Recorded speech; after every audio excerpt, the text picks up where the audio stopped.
ദ്വയാർത്ഥ പ്രയോഗം നടത്തിയ ബോച്ചയെയും അശ്ലീല കമന്റിട്ടവരെയും അകത്താക്കിയ ശേഷമുള്ള നടി ഹണി റോസിൻ്റെ ആദ്യ ഉദ്ഘാടന ചടങ്ങ് കൗതുകമായി. പാലക്കാട്ടെ ഒരു ഇലക്ട്രോണിക്സ് കടയുടെ ഉദ്ഘാടനമാണ് ഹണി നടത്തിയത്. ഈ ചടങ്ങിലേക്ക് ക്ഷണിച്ചുകൊണ്ട് ഹണി ദിവസങ്ങൾക്ക് മുമ്പിട്ട വീഡിയോയ്ക്കെതിരെ ബോച്ച അനുകൂലികൾ രംഗത്തെത്തിയിരുന്നു. ഈ കടയുടെ ഉദ്ഘാടനത്തിന് ആരും പോകരുതെന്നായിരുന്നു ആഹ്വാനം. എന്നാൽ മാലാഖയെ പോലെ ചടങ്ങിന് വന്നിറങ്ങിയ ഹണി റോസിന് വമ്പൻ വരവേൽപ്പാണ് ലഭിച്ചത്. ഇത്തവണ സ്ത്രീകളും കുട്ടികളുമൊക്കെയാണ് തടിച്ചുകൂടിയത്. പക്ഷേ ഇരമ്പിയാർക്കുന്ന യുവാക്കളുടെ നിരയെ പഴയ പോലെ കാണാനില്ലെന്നതാണ് കൗതുകം. ഇക്കാര്യം ചൂണ്ടിക്കാട്ടി ബോച്ച അനുകൂലികളും ആഹ്ലാദത്തിമിർപ്പിലാണ്. പണ്ടത്തെ പോലെ തിക്കിത്തിരക്കിയെത്തുന്ന വലിയ ആൾക്കൂട്ടം ഉണ്ടായില്ലെന്നാണ് ബോച്ച ആരാധകർ പറയുന്നത്.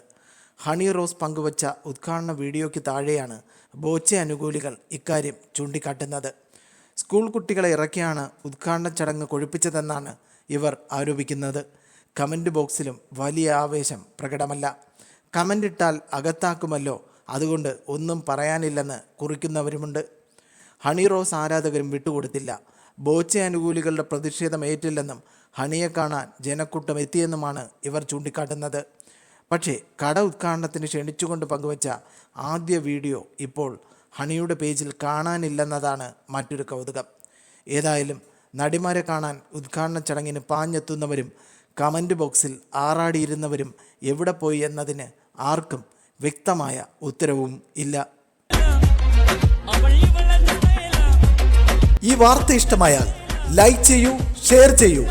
നിങ്ങളുടെ അഭിപ്രായം കമൻ്റായി രേഖപ്പെടുത്തൂ. സബ്സ്ക്രൈബ് ചെയ്യൂ ബബിൾകം മീഡിയ.